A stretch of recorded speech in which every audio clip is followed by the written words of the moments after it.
Subscribe कीजिए मेरे YouTube channel रसोई रूम को और उसके बाद बेल आइकन को दबा दीजिए जिससे कि वीडियो का नोटिफिकेशन सबसे पहले आपको मिले। नमस्कार, हमारे YouTube चैनल रसोई रूम में आपके फिर से स्वागत है।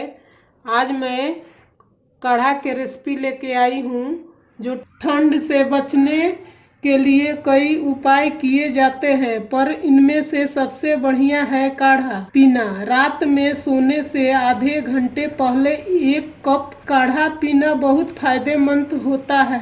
चलिए कैसे काढ़ा बनता है मैं आपको बताती हूँ और क्या क्या सामग्री चाहिए ये भी मैं आपको दिखाती हूँ। काढ़ा बनाने के लिए क्या क्या सामग्री लिए हैं ये आपको दिखाती हूँ। 2 कप, इस कप से पानी डालेंगे हम काढ़ा बनाने के लिए। 1 अदरक के छोटा टुकड़ा लिए हैं। 1 छोटी सी चम्मच काली मिर्च लिए हैं। 4 लौंग लिए हैं। 2 दालचीनी के टुकड़ा लिए हैं। 6 पत्ता तुलसी जी के पत्ता लिए हैं हम। तो चलिए बनाने के लिए एक पैन गरम करने के लिए रखते हैं। मैं पैन गरम करने के लिए रख दी हूँ। इसमें कप से 2 कप पानी डालेंगे। अब इसको गरम होने देते हैं। तब तक ले अदरक लिए थे, काली मिर्च, लौंग, दालचीनी, इसको बारीक कूट लेते हैं। तब तक ले हमारा पानी गरम हो रहा।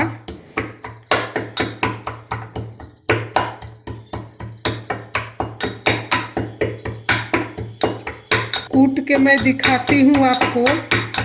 देखिए इसको हमने कूट लिया है बारीक। पानी में उबाल आते ही पहले हम तुलसी जी के पत्ता डालेंगे।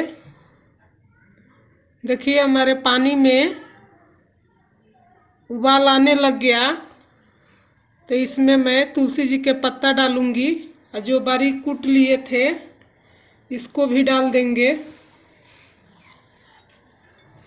इसको 5 मिनट तक उबालेंगे तभी हमारा काढ़ा अच्छा बनेगा।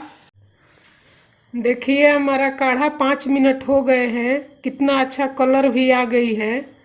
ये सर्दियों में ज़्यादातर काढ़ा बनाई जाती है। अगर सर्दी जुकाम भी रहती है तो ठीक हो जाती है, इसलिए ठंड भी नहीं लगती है, इसलिए इसको काढ़ा को पी जाती है।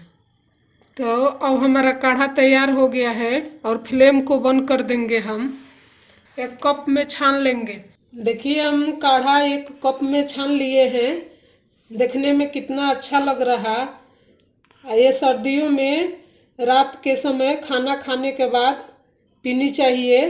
इससे ठंड भी नहीं लगती है और सर्दी जुकाम भी नहीं आती है। अगर हमारी ये काढ़ा के रेसिपी आपको पसंद आई हो तो लाइक करिएगा, शेयर करिएगा, सब्सक्राइब करना ना भूलिएगा। Thank you.